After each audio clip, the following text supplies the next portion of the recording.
पाचव्यामध्ये चढले आणि मग ही बातमी सगळीकडे इकडे तिकडे पोचली गेली. मग मदतीचे जे कोण असतात ते सगळे आले आणि त्यांना त्या ह्याच्यातून बाहेर काढलं आणि सगळ्यांचा प्राण वाचला. श्रोते हो, पुढे गोष्ट ऐका. जगद्गुरु तुकाराम महाराज हे सांगत नाही तर आजवर जेवढे साधू संत झाले तेवढे सगळे साधू संत आपल्याला हेच सांगतात की ज्या भगवंताला आपण शोधतोय तो भगवंत जर आपल्याला पाहायचा असेल तर सद्गुरूंच्या चरणी जा. ज्या नामदेव महाराजांनी त्या पांडुरंगाला आपल्या हृदयामध्ये खेळवलं, त्या भगवंताला आपल्या हृदयामध्ये खेळवलं, तेच नामदेव महाराज काय म्हणतात, ज्याने गुरु नाही केला त्याचा जन्म वाया गेला. म्हणजेच काय, तर तो जो भगवंताला आपल्याला भेटायचं असेल तर कुणाला शरण जावं, तर साधू संतांना शरण जावं, सद्गुरूंना शरण जावं. आणि श्रोते हो, आपल्या सगळ्यांचं कौतुक करावं तेवढं थोडं आहे की आल्यापासून मी सतत ऐकते की या गावामध्ये जो संत संघ आहे, अगदी पूर्वीपासून कॅसेटवर जुना संत संघ सुरू होता तेव्हापासून संत संघ सुरू आहे. एवढंच काय, तर हेही ऐकायला मिळालं की या गावामध्ये जवळजवळ 85% लोक ही सांप्रदायिक आहेत, जगद्गुरूंच्या सहवासामध्ये आहेत. ते नाणे धावणं जाऊन आलेत, आपल्या पीठावरती सिमूर गवळणं जाऊन आलेले आहेत आणि सगळ्या सेवेमध्ये सगळीकडे तत्पर आहेत. आणि खरंच श्रोते हो, आपण सगळेजण आपल्याला जे गुरुंवरचं प्रेम आहे, हे गुरुंवरचं प्रेम आहे ना, हे कधी एका बाजूने नसतं. ज्यावेळी एका बाजूने हे प्रेम निर्माण होतं त्याच वेळी गुरुंकडे सुद्धा दुप्पट पटीने ते प्रेम वाढत असतं. आणि श्रोते हो, आज अनेकदा आपण अनुभवलंही असेल, आपली एखादी वारी चुकली, आपण एखाद्या वेळी दर्शनाला जायचं आपण राहून गेलं, पुढच्या वेळी गेलो की प्रभू आवर्जून विचारतात, का मागच्या वेळी दिसला नाही, विचारतात ना, का, तर प्रभू जसं म्हणतात, वाट पाहत राही संतांची आई, की हे सद्गुरू सुद्धा आपली वाट बघत असतात. वारी उत्सवाला ते पीठावर ज्या वेळी येतात त्यावेळी आपल्या भक्तांची वाट बघत असते ती माय माऊली आपली. आणि श्रोते हो, आपण सगळेजण खरंच खूप भाग्यवान आहोत. जगद्गुरुश्री म्हणतात, नरेंद्र म्हणे प्रार्थने जरी तोची राहे संतांच्या सत्नी. आपण सगळ्यांच्या भाग्यामध्ये काहीतरी पुण्य आहे आणि म्हणून आपण त्या भगवंताची, आपल्या सद्गुरूंची आपली गाठ पडली. इथे आठवण होते ती भगवान कृष्णांची. भगवान कृष्ण जेव्हा लहान होते, अगदी बालवयामध्ये, अर्थात लहान म्हटल्यानंतर त्यांची आई यशोदा माता मैया त्यांना जेवण भरवायची. आपणही नाही आपल्या मुलांना, लहान मुलांना जेवण भरवतो ना, अगदी यशोदा माता सुद्धा आपल्या लल्लाला जेवण भरवायची.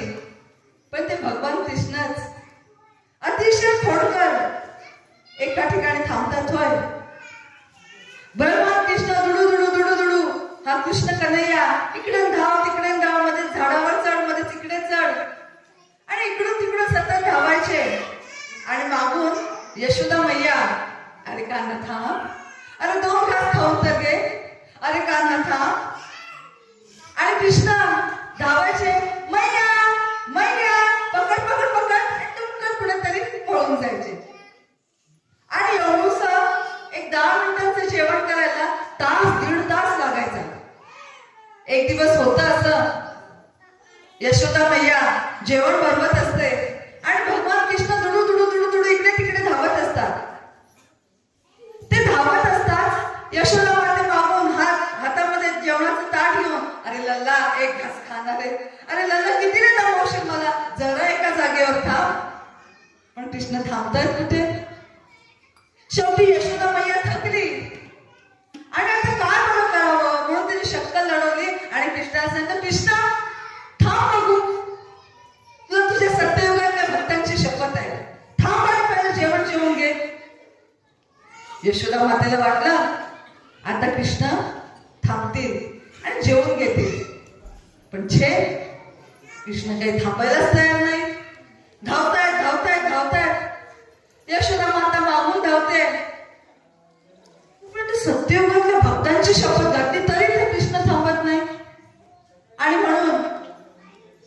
यशोदा माता धावते धावते आणि म्हणते, कृष्णा आता थांब बघू, आता तुला त्रेतायुगातल्या भक्तांची शपथ आहे. तिला वाटलं आता तरी थांबेल, पण छे, भक्त काय, कृष्ण काय थांबायला तयार नाही, धावणं चालूच आहे.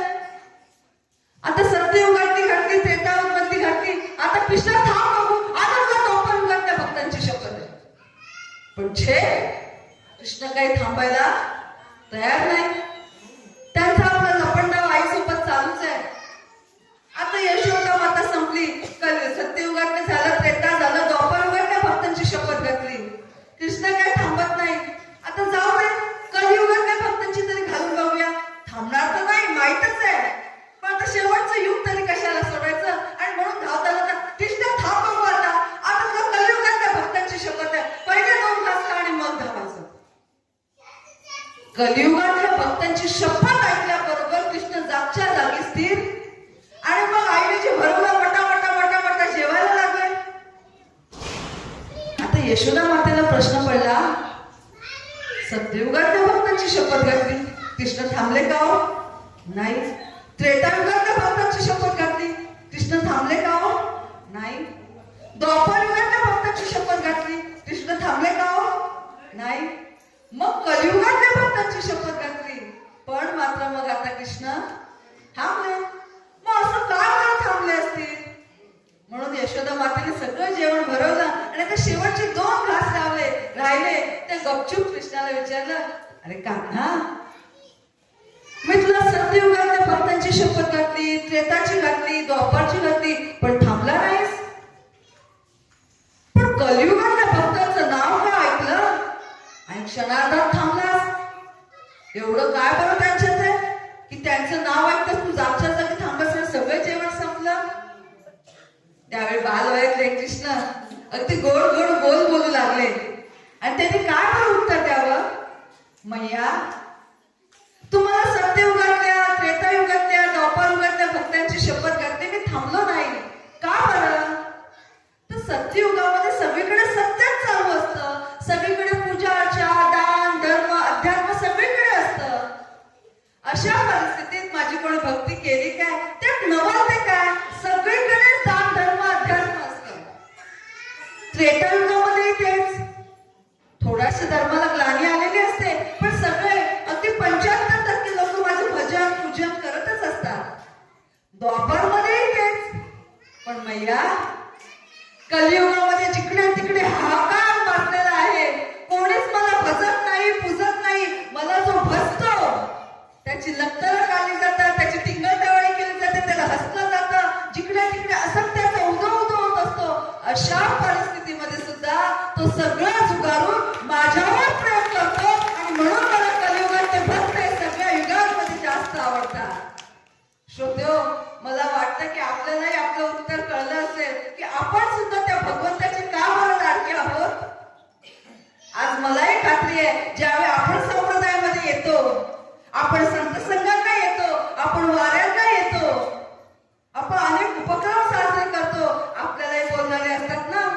लांबचं तर जवळतं, काही महिलांना त्यांच्या घरातल्या त्यांचं नवराच होतं, काय त्या महाराजांच्या पाठीपाठी जातेस बोलतो ना. घरातली सासू कोणाला बोलत असते, कोण नातेवाईक बोलतात, काय त्या महाराजांच्या पाठीपाठी बघावं तेव्हा आपण चालली असते. पण तरी सुद्धा आपल्या मनामध्ये एकच ध्येय असू दे, मला नवऱ्याने छळू दे, सासूने मारू दे, अजून काही होऊ दे, माझं माऊलीवरचं प्रेम काही कमी होणार नाही. माझी माऊली माऊली आणि फक्त माऊली असं आपलं प्रेम आहे. आणि म्हणून आज आपण सगळेजण त्या भगवंताला, त्या सद्गुरूंना प्रिय आहोत. शोधले हो असे आपण सगळेजण आज एका गुरुछत्रेखाली एकत्र आलोय. आता आपण सगळेजण एकत्र आलोय. अगदी कधीपासून तर सुरुवातीपासून आज अनेक वर्ष झाली आपण या संप्रदायामध्ये आहोत. पण तरी सुद्धा एक खंत वाटते. कोणती खंत? आत्ताच आपण ऐकली, आपली पदं रिकामी झाली आहे. आता पदं भरायला कोणीतरी या, पदावर कोणीतरी या, हे सांगावं लागतंय. बरेच जण म्हणतात आम्ही सेवा करू पण पद नको. आहे ना हीच अवस्था? असं का बरं होतं? नेमकी गडबड कुठे होते? तर श्रोतेहो, आपण गुरुंवर नितांत प्रेम करतो, गुरुंचंही आपलं प्रेम आहे, मान्य आहे. पण आईला दुःख कधी होतं माहितीये? ज्यावेळी आई आपल्या दोन्ही मुलांवर सारखं प्रेम करत असते. आईला आपण किती लाखाची किती हजाराची साडी घेतली, किती सोन्याचा दागिना केला हे महत्वाचं नसतं. आपण एखाद्या वर्षी दिवाळीला सणाला साडी नाही घेतली तरी आईला वाईट वाटत नाही. पण आईला दुःख कधी होतं? ज्यावेळी दोन मुलांमध्ये भांडणं होतात ना. कोणती भांडणं? यावेळी मला काय जमणार नाही, आईला तू तुझ्याकडे ठेव, पुढच्या वेळी मी आईला माझ्याकडे घेऊन जातो. तो म्हणतो नाही नाही नाही, मला काही यावेळी आईला जमणार नाही, मी पाहिजे असेल तर खर्चाला पैसे देतो, पण यावेळी आईला तुझ्याकडे ठेव. म्हणजे आईला ठेवायचं कोणाकडे, आईला सांभाळायचं कोणी, याच्यावरून ज्यावेळी दोन मुलांमध्ये भांडणं होतात ना, त्या वेळी आईला खऱ्या अर्थाने दुःख होतं. बाकी एरवी आईला तुम्ही 2 घास कमी खाते तरी आईला वाईट वाटत नाही, पण दोन मुलांमध्ये भानगड होते की आईला ठेवायचं कुठे, त्यावेळी आईला मात्र दुःख होतं. अरे मी एवढं लहानाचं मोठं केलं, 5 पोरांना प्रश्न पडले की मला सांभाळायचं कोणी. अगदीच शेवटी हो, ज्यावेळी आपल्याला अशी वेळ येते ना की कमिटीवर येणार कोण, पदावर घ्यायचं कोण, नको नको मला पद नको, तुम्ही पद घ्या, तुम्हाला नको मला द्या, त्यावेळी गुरुंना वाईट वाटतं. अरे तुमच्यासाठी मी एवढं झटतोय. आज आध्यात्मिक शाळा ऐकली ना आपण, आध्यात्मिक शाळेमध्ये अक्षरशः हात जोडून प्रभूंनी सांगितलं की मी तुम्हाला हात जोडून सांगतो, पण या भानगडी या बाहेर ठेवा आणि संत संघाला एकोप्याने या. आज सांगितलं ना, मग आपण सुद्धा याच्यातून घ्यायचं काय आहे? कमिटीची पद रिकामी होत आहेत ना, तर सगळ्यांनी या पुढे. मला गुरुंचं कार्य करायचं, मी गुरुंचं पद घेतो आणि या गावाला एक दिशा दाखवतो. आज आपण बघितलं मठपती महाराजांचं किती कौतुक केलं का, तर ताईंनी सांगितलं ना, या झोपलेल्या गावाला जर खऱ्या अर्थाने जागा कोणी केलं असेल तर ते मठपती महाराजांनी. मग आपली सुद्धा आज त्यांचं जसं नाव घेतलं गेलं तसं आपलं नको का घ्यायला, घेतलं पाहिजे ना. आणि म्हणून श्रोते हो, सगळ्यांनी पुढे या, पुढे सरसवा आणि जी काही पदं असतील, ज्या काही सेवा मिळतात, जी काही भक्ती आहे ती आपण सगळ्यांनी श्रोते हो केली पाहिजे.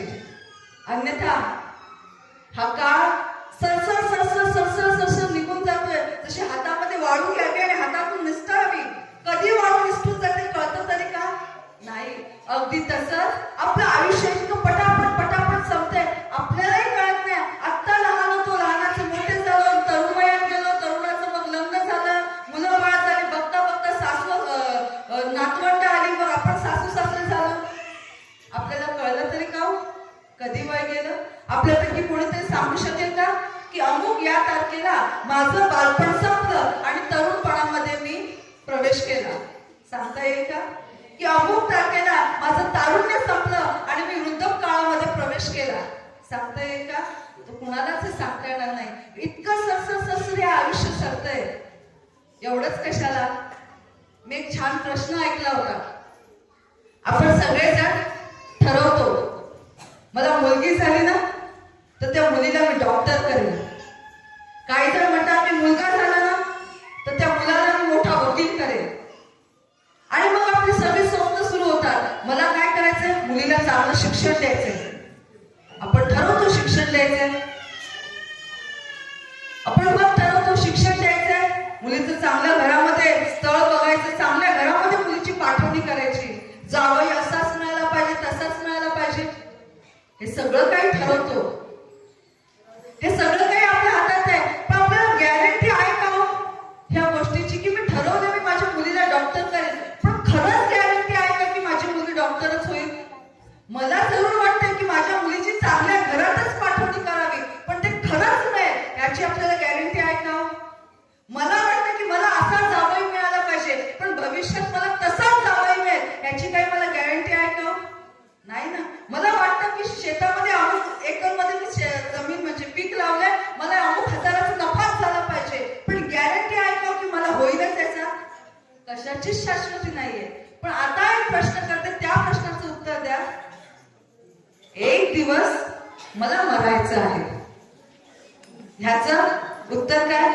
100% गॅरंटी आहे. मी मरणार म्हणजे मरणार आहे ना. काय जण म्हणते आमच्या मृत्यूवर का आलेत? कारण श्रोते, मी आपल्या मृत्यूवर आलेले नाहीये. इथे तुम्हाला काय, मलाही माझी शाश्वती नाहीये. आता हातामध्ये माईक आहे, अर्ध्या तासाने माझ्या हातात असाच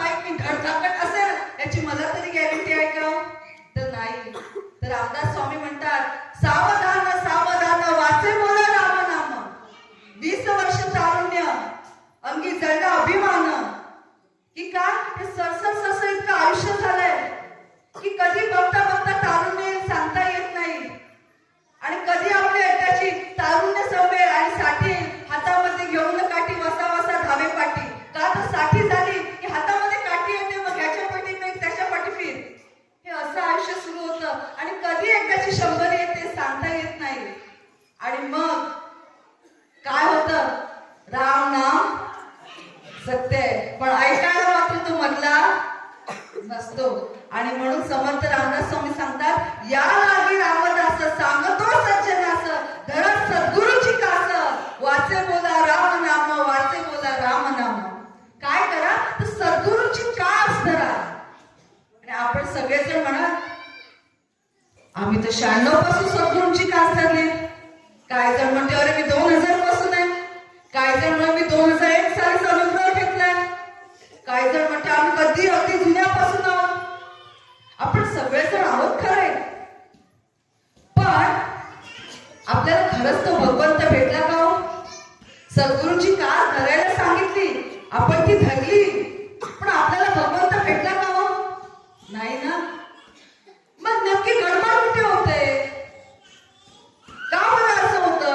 आम्ही सद्गुरूंच्या सहवासात आलो, संतांच्या सहवासामध्ये आलो, पण तरी सुद्धा तो भगवंत अजून काही आम्हाला भेटला नाही. का बरं असं कारण असेल? त्यासाठी आठवण होते ती त्या साधकाची. एक साधक असतो अगदी तुमच्या माझ्यासारखा, आणि काय करतो? हा भगवान शंकरांचा भक्त, हा साधक भगवान शंकरांचा भक्त. रोज सकाळी उठायचं, नित्यपाठ करायचा, पूजा अर्चा करायची. आणि हा साधक आहे ना, मुळात मोठा गडगंज श्रीमंत, घरात नोकर चाकर, दारामध्ये 4 चाकी 2-2 गाड्या, मुलं बायको सगळं सुशिक्षित, अगदी छान घरदार असतं. पण याची इच्छा काय असते की भगवंता आज अनेक साधू संतांना तू प्रत्यक्ष दर्शन दिलंस, मला सुद्धा तुझं एकदा प्रत्यक्ष दर्शन दे. काय? मला सुद्धा तुझं एकदा प्रत्यक्ष दर्शन दे. आणि मग रोज सकाळी उठायचं, भगवान शंकरांची पूजा करायची. मग अगदी गरम गरम पाण्याने, देवाला थंडी वाजू नये ना म्हणून छान कोमट गरम पाण्याने आंघोळ घाला. आंघोळ झाली की मऊ मऊ मखमली कपड्याने अंग पुसायचं. अंग पुसून झालं की मग छान देवाला त्रिकुंड काढा, मग सुवासिक अगरबत्त्या लावा, कधी अभिषेक घाला, बेलपत्र वाहा आणि छान सुंदर पूजा करायची. आणि देवाचं मागणं काय?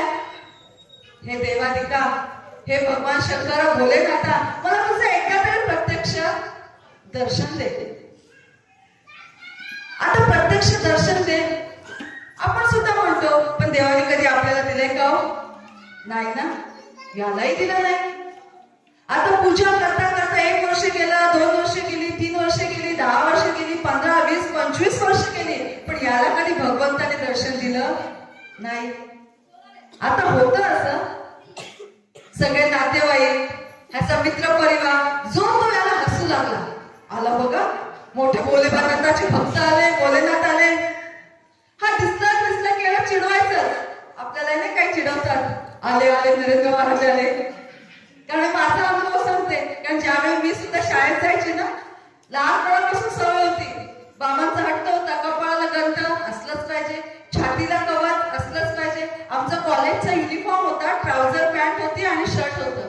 त्या शर्टवर सुद्धा बाबांचा हट्ट होता, लोकांनी काही म्हणून ते कवच असलंच पाहिजे. आणि त्या शर्टला सुद्धा मी कवच लावून जायची. त्यावेळी ते बाकीच्यांना खूप वेगळं वाटायचं, तेव्हा मला नावच पडलं होतं. मी वर्गामध्ये क्लासमध्ये एंट्री केली की आले नरेंद्र महाराज आले. काही जण गणी गणात होते, गणात होते असं चिडवायचे. वाईट वाटायचं, असं वाटायचं नको काढून ठेवूया कवच. पण बाबांनी कधी काढून दिलं नाही. बोलतात तर बोलू देऊन आनंद मानायचा. या निमित्त का होत नाही? माझ्या गुरूंची तुम्ही आठवण तर काढलीत, हा आनंद असायचा. आणि श्रोतेहो, या भक्ताला सुद्धा, या साधकाला सुद्धा अशीच चिडवायला सुरुवात झाली. आले भोलेनाथ आले. त्याला खूप वाईट वाटायचं. मी एवढी देवाची भक्ती करतो, बरं देवाकडे मागणं काय नाही की मला अमुक दे तमुक दे, हेच दे. फक्त एकच मागणं की देवा एकदा तरी प्रत्यक्ष दर्शन दे. तेही देवाला घेता येत नाही. आणि म्हणे भोलेनाथ, नाव काय भोलेनाथ, पटकन पावणारा भोळा देव हा भोलेनाथ. आणि दर्शन द्यायला सुद्धा एवढा भाव खातो आणि इतका राग होतो. सगळे चिडवतात, सगळे मला नावं ठेवतात. आणि एक दिवस रागाने काय करतो, भगवान शंकरांची पूजा करतो. आणि पूजा झाल्यावर असं काही राग येतो, भोलेनाथाचा तो भोलेनाथा, आज एवढी वर्ष तुझी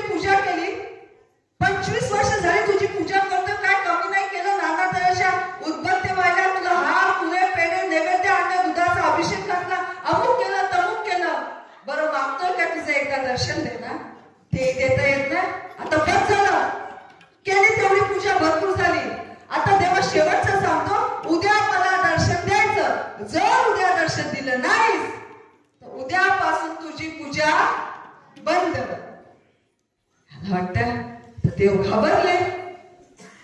देव काय झालंय? घाबरले. आता उद्या मला दर्शन नक्की देणार.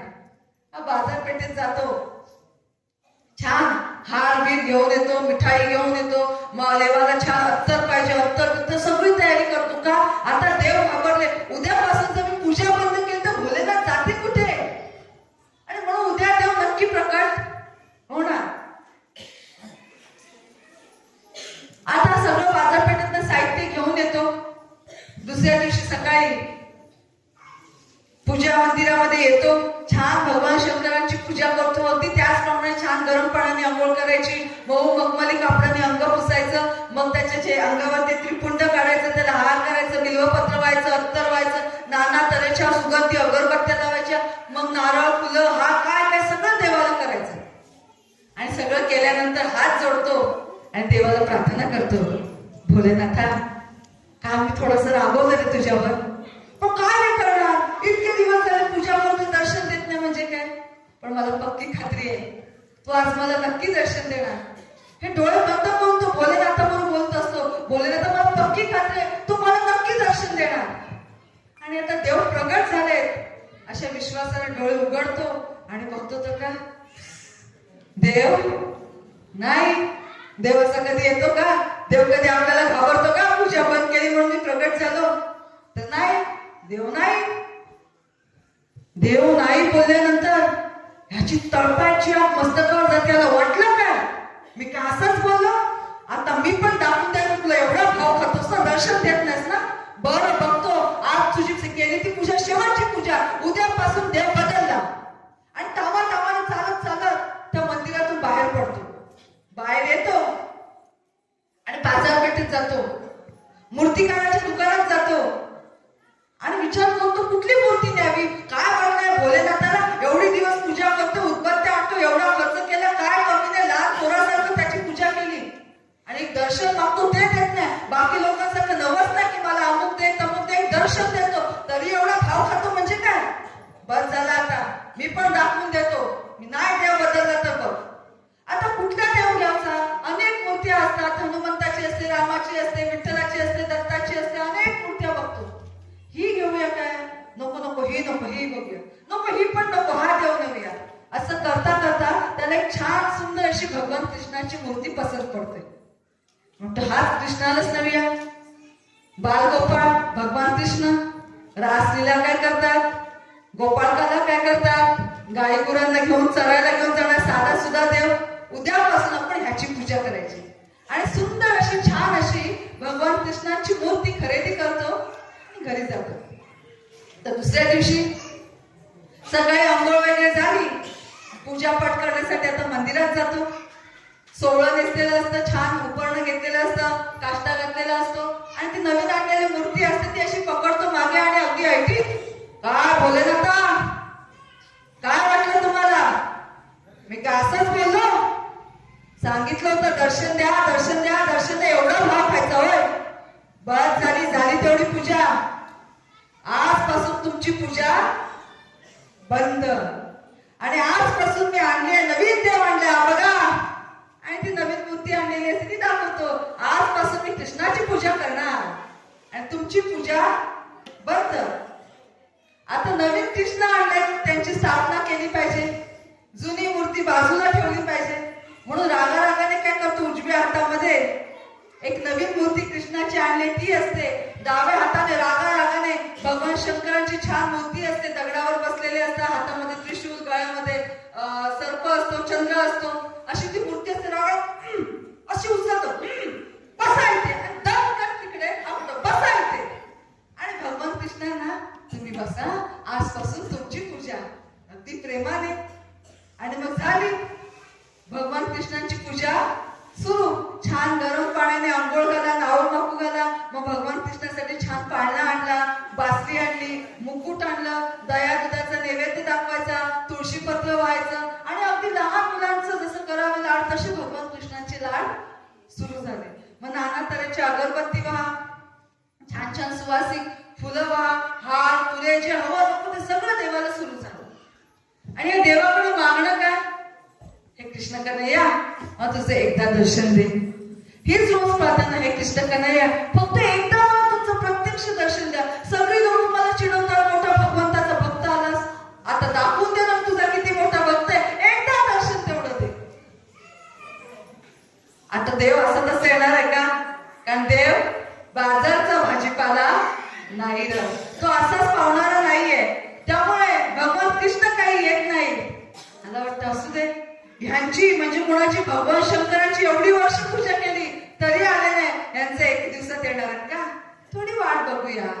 असं करता करता महिना झाला, महिन्याचे 3 महिने गेले, 3चे 6 झाले, 6चे वर्ष झाले, तरी देवाकडे मागणं एकच. आता सगळ्यांना कळलं, अरे भोलेनाथ पावत म्हणून भोलेनाथाला सोडलं आणि आता कृष्णाच्या पाठी लागलाय. म्हणून आता नवीन चिडवायला सुरुवात, आले आले आले आले भगवान कृष्ण आले, चिडवायला सुरुवात झाली. मग एक दिवस परत एवढा राग येतो कृष्ण, असं तू काय कृष्ण करणार, एवढं माझ्या भक्तीत काय बरं कमी आहे, एवढी तुझी पूजा अर्चा करतो, तुला हवं नको देते, तो नाना तऱ्हेच्या उदबत्त्या आणतो, अगरबत्त्या आणतो, पण मला तू दर्शन का देत नाहीस? आणि तेवढ्यात त्याची ट्यूब पेटते. अच्छा, आता मला कळलं की भगवान कृष्ण दर्शन का देत नाही. तर बरोबर, भगवान कृष्णांसाठी मी अगरबत्त्या लावतो, एवढ्या नाना सुवासिक अगरबत्त्या आणतो, अंतर आणतो. त्या अगरबत्ती मी लावतो कुणासाठी? कृष्णासाठी. पण त्याचा वास हे बाजूला बसलेले भगवान शंकर चोरतात आणि म्हणून कृष्णाला राग येतो आणि म्हणून कृष्ण मला दर्शन देत नाही. मग झालं, आता तुझा उद्या काय बंदोबस्त केला तर बघ, तुझी एवढी वर्ष पूजा केली तेव्हा दर्शनाला आला नाहीस आणि बाजूला बसून वास चोरतोस होय. आणि मग आता म्हणतो ह्याचा काहीतरी बंदोबस्त करावा. आता दुसऱ्या दिवशी पूजेला परत येतो, सगळे पूजा अर्चा करतो भगवान कृष्णाची, आणि आता भगवान कृष्णासाठी छान अगरबत्त्या काढतो. आता त्या लावण्यापूर्वी 2 मिनिटं थांबतो, थांब देवा, तुझ्यासाठी लावलेल्या उदबत्त्यांचा वास हा घेतो काय? आधी ह्याचा काहीतरी बंदोबस्त करतो आणि मग उदबत्त्या लावतो. आणि मग काय करतो, उदबत्त्या ठेवतो, कापूस बाहेर काढतो, कापसाचे 2 मोठे मोठे गोळे बनवतो. एक गोळा भगवान शंकरांच्या उजव्या नाकपुडीत आणि दुसरा गोळा भगवान शंकरांच्या डाव्या नाकपुडीत कोणतो. आता कसा वास घेता ते बघतो. बसल्या बसल्या चोरून वास घेता का? स्वतः कधी आले नाही, दुसऱ्याचा वास चोरता. बसा, आता कसा घेता ते बघतो. आणि मग त्या अगरबत्त्या घेतो आणि भगवान कृष्णांना लावतो.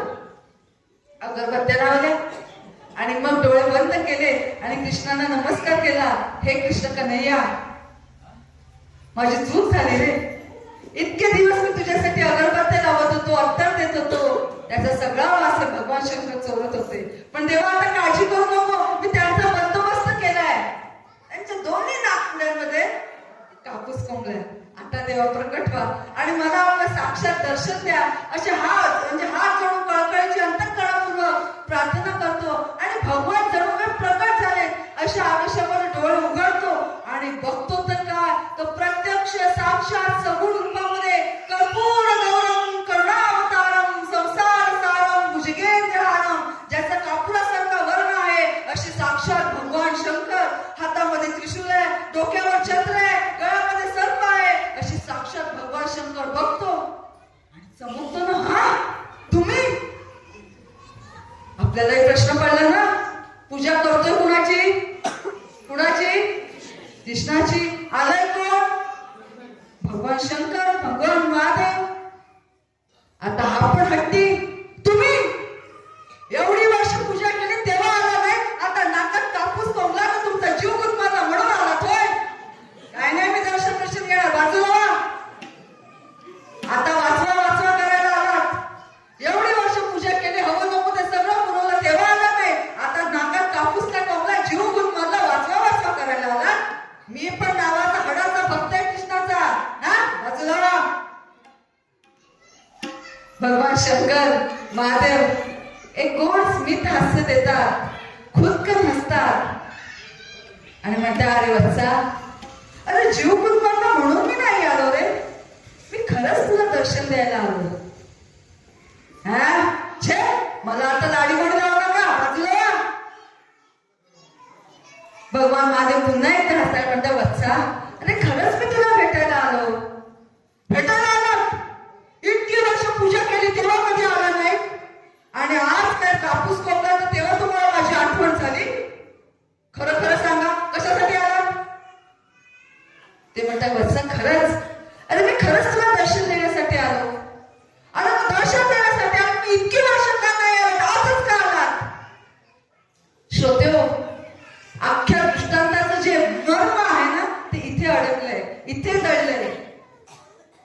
भगवान शंकर काय बरं उत्तर देतात?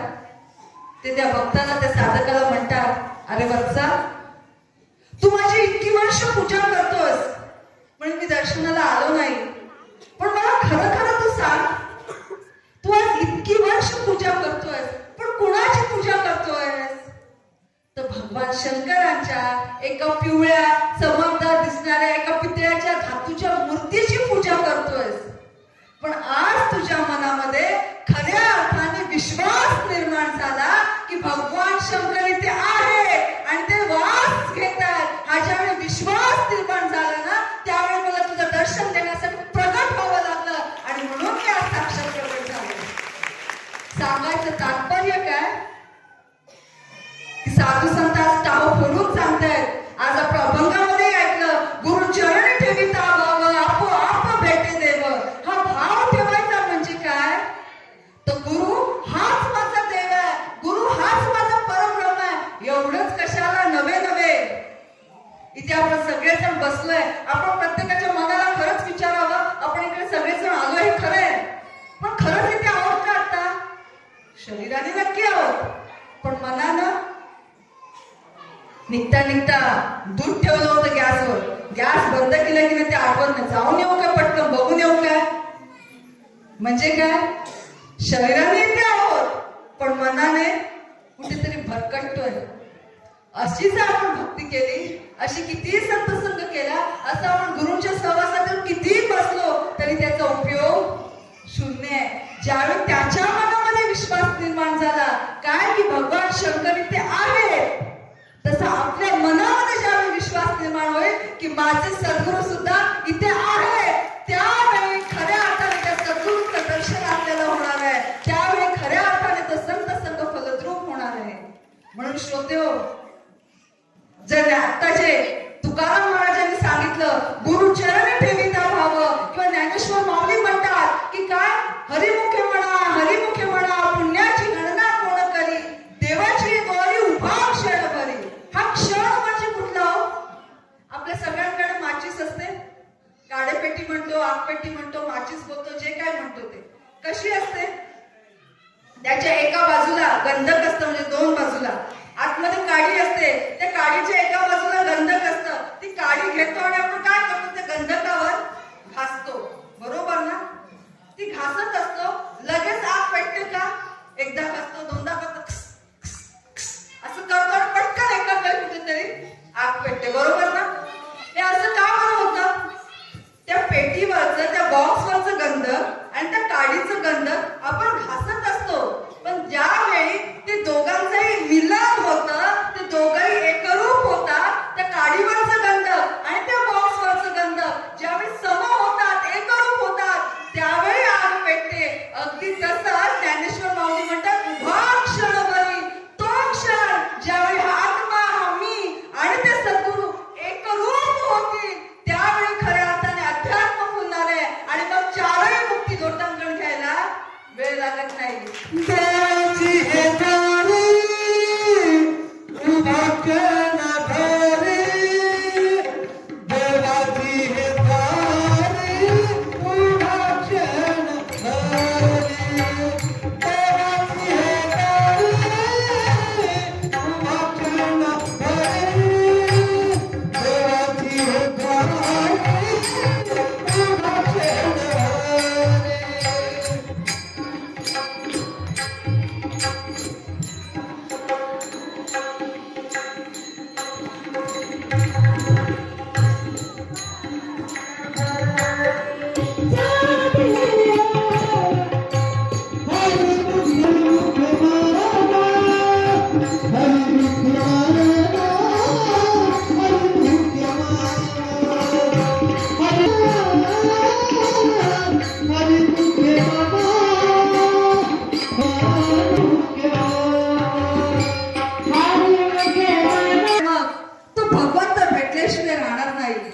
जे तुकाराम महाराज म्हणाले, देव भेटे जनीवाली. प्रत्यक्षामध्ये तो भगवंत प्रत्येक जना मनामध्ये आपल्याला भेटेल. आणि हा प्रयोग आपण करून बघा, अनुभव घेऊन बघा. मला वाटतं आपण सगळेजण जुने आहेत, तरी काही नवीन आले असतील. अशाला मी अगदी ठासून सांगेन, आवर्जून सांगेन की 1-2 मिनिटासाठी क्षणभर इथे उभे राहा, जगद्गुरुशींच्या नजरेत नजर घाला आणि फक्त अंतःकरणापासून त्यांना एवढंच म्हणा, हे प्रभू सद्गुरुनाथा, जर आपण निर्गुण रूपात खरंच इथे उपस्थित असाल ना, तर माझ्याबरोबर हसा बघू आणि अनुभूती घ्या, प्रचिती घ्या. या प्रतिमेमध्ये सुद्धा जगद्गुरुशी खुदकन असतात आणि दाखवून देतात की होय, मी आता सुद्धा इथे उपस्थित आहे. आणि श्रोतेहो, हा मी दरवेळी अनुभव घेते, ज्यावेळी आपण संत संघाला जातो, आरतीला जातो किंवा अशा कार्यक्रमांना येते, त्यावेळी तेवढीच एक संधी शोधायची आणि गुरूंचं दर्शन घ्यावं आणि म्हणून गुरुंच्या नजरेत नजर घालावी.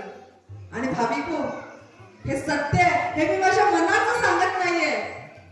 ज्यावेळी जगद्गुरुशींचा 50वा वाढदिवस होता ना, आपण सुवर्ण वर्ष म्हणून ते साजरं केलं, तर त्या वर्षीच्या मीटिंग होती, गोव्याची वारी झाली आपली नोव्हेंबर महिन्याची. आणि ती वारी झाल्यानंतर दुसऱ्या दिवशी मीटिंग होती.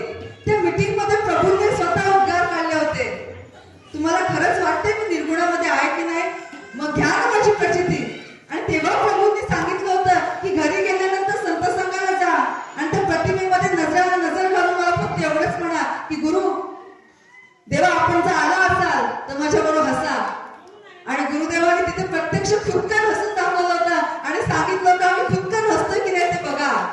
आणि म्हणून श्रोते, मी त्या दिवसापासून ठरवलं करून बघूया आणि मला प्रचिती आली. आणि म्हणून मी सांगते की होय, गुरु कुठे नाही अशी जागाच नाही, ते अत्र सर्वत्र आहे. फक्त गरज आहे शुद्ध भाव, दृढ भाव. आपल्या सगळ्यांचा तो आहे, पण कधी कधी तो डळमळीत होतो, कधी कधी मरगळ येते, कधी कधी रुसवे फुगवे येतात. आणि अशा वेळी ते दूर करण्यासाठी हे प्रवचनरूपी सेवा असते की आपल्याला पुन्हा ऊर्जा मिळावी, आपल्याला पुन्हा चार्ज होता यावं. जशी मोबाईलची बॅटरी डाऊन होते ना, त्याला चार्जिंग करणं गरजेचं असतं. मग चार्जिंग करण्याचं सेंटर कुठलं? जसं की काल कोण असेल माहित नाही, मी काल उदाहरण सांगितलं होतं की आपण सगळे कल्पना करा की आपण इथे जिओचा टॉवर आहे आणि त्या जिओच्या टॉवर खाली आपण इथे बसलोय. आपल्या सगळ्यांकडे अँड्रॉइड मोबाईल आहे, त्याच्यामध्ये सगळ्यांचं जिओचं सिम कार्ड आहे. आता इथे जिओचा टॉवर आहे, आपण सगळ्यांकडे अँड्रॉइड मोबाईल आहे, सगळ्यांकडे जिओचं सिम कार्ड आहे. जिओच्या नेटवर्क खाली म्हणजे टॉवर खाली असल्यावर फुल नेटवर्क आहे. बोट लावलं की 100% पूर्ण डाउनलोड. पण माझ्याकडे सुद्धा अँड्रॉइड मोबाईल आहे, जिओचं सिम कार्ड आहे, मी सुद्धा जिओच्या टॉवर खालीच बसलेली आहे. पण मी किती वेळा झाला प्रयत्न करते, लोड हो रहा है, लोड हो रहा है. म्हणजे काय, नेटवर्कच मिळत नाही. मग तिथे मी अंबानीला त्या जिओच्या टॉवरला शिव्या घातल्या तर चालेल काय? काय मेल्याने रिचार्ज नुसते वाढवून ठेवलं पण नेटवर्क नाही धड नाही ना, का तर तुम्हाला सगळ्यांना नेटवर्क मिळते.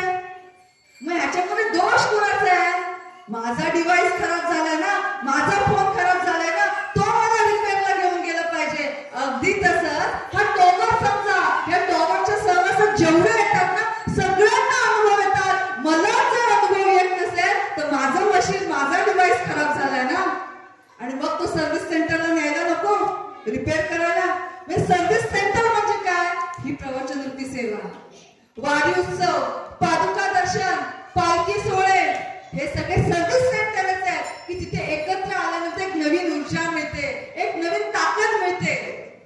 आणि मग इथे आल्यानंतर गुरुंनी जी सांगितलेली सेवा आहे, गुरुंनी सांगितलेली जी साधना आहे, गुरुंनी सांगितलेलं जे आचरण आहे, ते जर आपण अंगीकारलं तर मग घाबरायची गरज नाही. आपल्या सगळ्यांना गुरुंची काय साधना आहे, काय सेवा सगळ्यांना माहिती आहे ना. आता लगेच कळेल गुरुंचं आचरण काय आहे. तुम्ही जगा, अरे वा, तुम्हाला माहित आहे. स्वप्नात सुद्धा, म्हणजे अगदी आपण तोंड पाठ आहे की स्वप्नात सुद्धा कुणाचं वाईट चिंतू नका. तुम्ही जगा, दुसऱ्याला जगवा. दिवसातून 10 मिनिटं वेळ काढा आणि मनाला एकाग्रतेचा व्यायाम द्या. श्रोत्यो, हे आपलं अगदी तोंडपाठ आहे, पण आपली गत कशी झाली आहे माहितीये? एका गावामध्ये एक बाई असते, एक साधारण 55-60 वय असेल. डोकरे तिचे असतात, भयंकर दुखत असतात, ना उठता येत ना बसतात. एकदा उठली की बसता येत नाही, बसली की उठता येत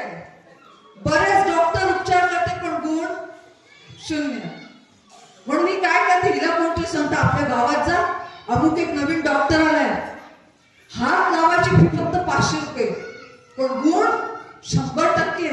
तू नक्की बरी होशील, जा त्याच्याकडे जा. पण मी बाई जाते त्या डॉक्टरकडे, दवाखान्यात जाते. डॉक्टरला सांगते असं होतंय तसं होतंय, हे दुखतंय. डॉक्टर तपासतात आणि सांगतात की काळजी करू नको बाई, 100% तू बरी होशील. 15 दिवसांनी येशील ना तेव्हा चालत ठणठणीत अगदी धावत माझ्याकडे येशील. मी सांगतो तेवढी औषधं कर. आणि डॉक्टर औषधं लिहून देतो. ही गोळी सकाळी उठल्यावर उपाशी पोटी घ्यायची. तेल लिहून देतो, हे तेल रात्री 2 रात्री झोपताना मालिश करून झोपायचं.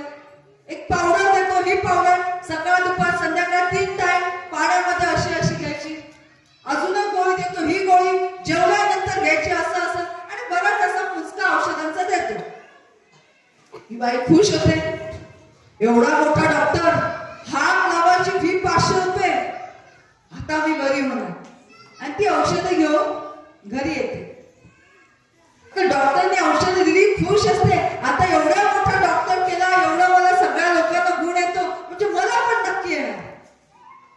आता सगळ्यांना कानोकानी बातमी कळते, अमुक एक बाई बिचाराची डोकळे दुखतात, तब्येत बरी नसते, चला जाऊन बघून येऊया. म्हणून 4 लोक घरी भेटायला येतात. येईल जाईल त्याला प्रत्येकाला ही काय सांगते, काय किती मोठा डॉक्टर, हात लावायची फी फक्त 500 रुपये. आणि काय करते, येईल जाईल त्याला ते औषधं काढून वगैरे. बघा हे तेल रात्री मसाज करायला दिले, ही गोळी सकाळ दुपार संध्याकाळ घ्यायची. सगळ्यांनी इकडे लक्ष द्या, जाताना प्रश्न विचारणार आहे मी. प्रसाद पाहिजे ना की नको? प्रसाद पाहिजे तर लक्ष इकडे द्यायचं. कुठे होतो आपण कोण सांगेल? कोणाचंच लक्ष नाही ना, सगळ्यांचं लक्ष तिकडे होतं. तर काय सांगत होते, तर त्या बाईला ते येईल जाईल तर प्रत्येकाला काय सांगते, काय मोठा डॉक्टर आहे बाई, काय औषधं दिली आहे, बघा ते काय मागा, याचीच किंमत एवढी एवढी. सकाळ दुपार संध्याकाळ गोळी घ्यायची, अमुक करायचं तमुक करायचं. ते आले बघायला आले लोक निघून गेली की ती औषधं घ्यायची, गुंडाळायची आणि उशी खाली ठेवून द्यायची. परत दुपारी दुसरं कोण बघायला आलं आपल्याला की परत उशाखाची औषधं करायची. बघा काय मोठा डॉक्टर आहे, अमुक गोळी दिली, हे औषध सकाळ दुपार संध्याकाळ, तेल रात्री मसाज करून झोपायचं.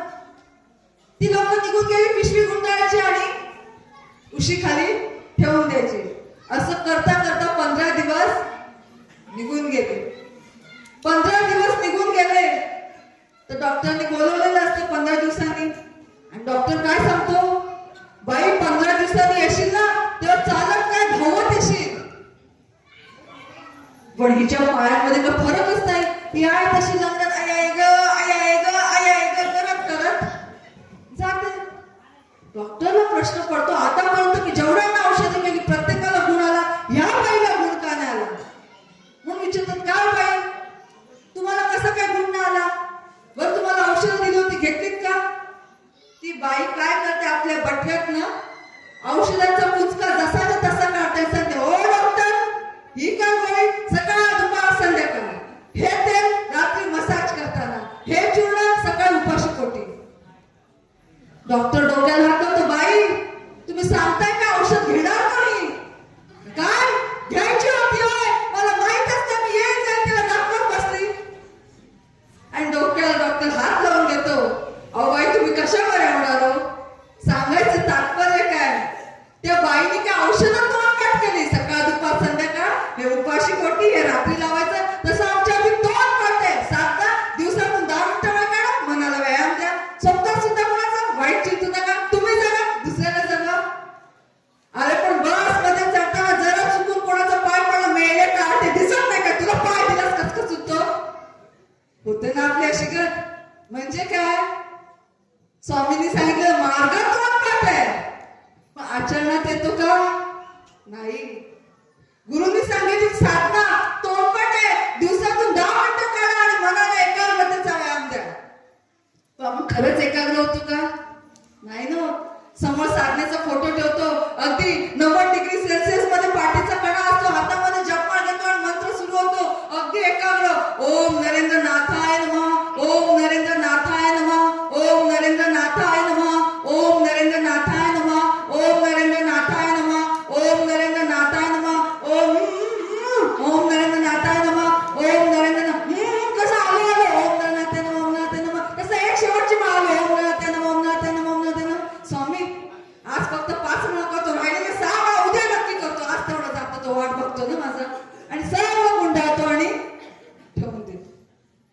असंच आजोबा हो बोलतात मान हलवतो म्हणजे आपण असंच करतो का अशा कितीही माळा केल्या असे कितीही संत संग केले अशा कितीही वाड्या केल्या वारीची पण फार गंमत असते वारीला आपण येतो ते या निमित्ताने एवढं नाणेधांगत चाललंय कोकणात चाललंय दिवसभर नाही का जाऊया गणपतीपुळे बघून येऊया आणि जातो गणपतीपुळे मार्लेश्वर गणपतीपुळे सगळं फिरून येतो आणि प्रवचनाला म्हणजे काय किती वाड्या करा का पचनी पडणार आहे का नाही ना हे सगळ्यामधून सांगायचं तात्पर्य काय जे काय करायचंय ना ते इथून करा मनातून विश्वास ठेवा की माझे गुरु इथे आलेत आहेत बाकी कुठेच नाही ते कुठे त्यांना शोधायची गरज नाही गुरु माझ्या हृदयातच आहे माझ्या हृदयामध्ये येणारा प्रत्येक तरंग ते जाणतायत हा मनामध्ये विश्वास ठेवा आणि मग भक्ती करा बघा तुम्हाला गुण येतो की नाही जगाच्या पाठीवर कुठेही असा तिथून हात मारा अशी भक्ती करायला पाहिजे पण आपण तिथेच नेमकी गडबड करतो आणि मग पालत्या गडावर पाणी मग आपलीच बोंब सुरू होते आम्ही एवढी भक्ती करतो आम्ही एवढी सेवा करतो पण आम्हाला गुणच येत नाही कसा येईल आपण एवढी पारायण केली पण कशी केली झोपेत केली ना श्री गणेशा नमा श्री सरस्वती नमा श्री गुरुभ्यो नमः ओम नमो विश्वजन्म जडवंदे प्रमाणे एक सांगा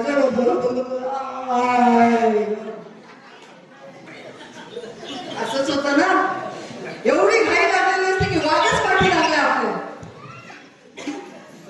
अशी साधना केली अशी भक्ती केली तर गुण काहीच येणार नाही आणि हा विषय घेण्यामागचं कारण का आपण सगळेजण जुने आहोत आपल्याला नेमकी भक्ती कशी करावी कुठल्या मंत्राचा जप करावा हे सांगायची गरज नाही पण इतकी वर्ष काय होतं जेवढं जुनं होतं ना आम्हाला सगळं माहिती आहे असं करता करता कधी आपल्यालाच मरगळ येते ना हेच कळत नाही आणि ती मरगळ झटकून जावी ह्यासाठी वारंवार सांगते की जे काही करू ना कायम एवढंच लक्षात ठेवायचं की मी अख्ख्या जगाला फसवू शकते पण मी माझ्या गुरूंना कधीच फसवू शकत नाही कारण का ते इथे आहे आणि म्हणून श्रोतेहो आणि कायम हेही सोबत लक्षात ठेवायचं गुरु कधी सुद्धा आपल्या स्वप्नात सुद्धा आपल्या शिष्याचं वाईट करत नाही आपल्या भक्ताचं भलंच व्हावं यासाठी अहोरात्र दिवस झटत असतात आणि अशा या गुरूंच्या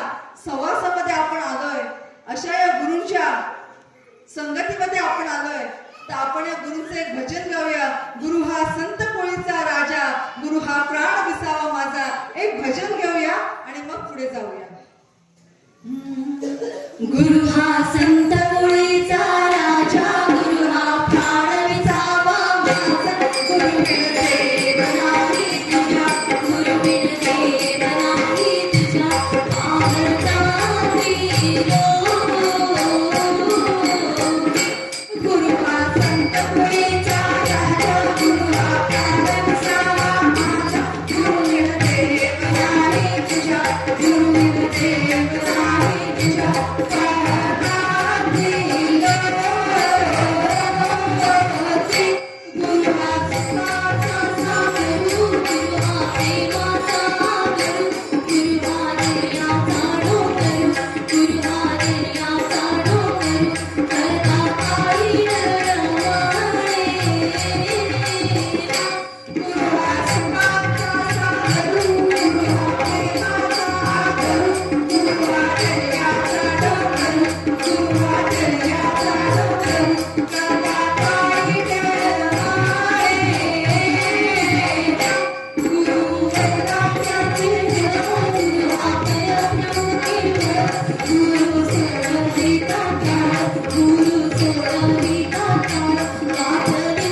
माहिराची मान मानसी लागले काया काशी उपदेशी तात्पर्य आभासी परतु माहिराची परतु माहिराची मान मानसी लागले गुरु हा संत पुरीचा राजा गुरु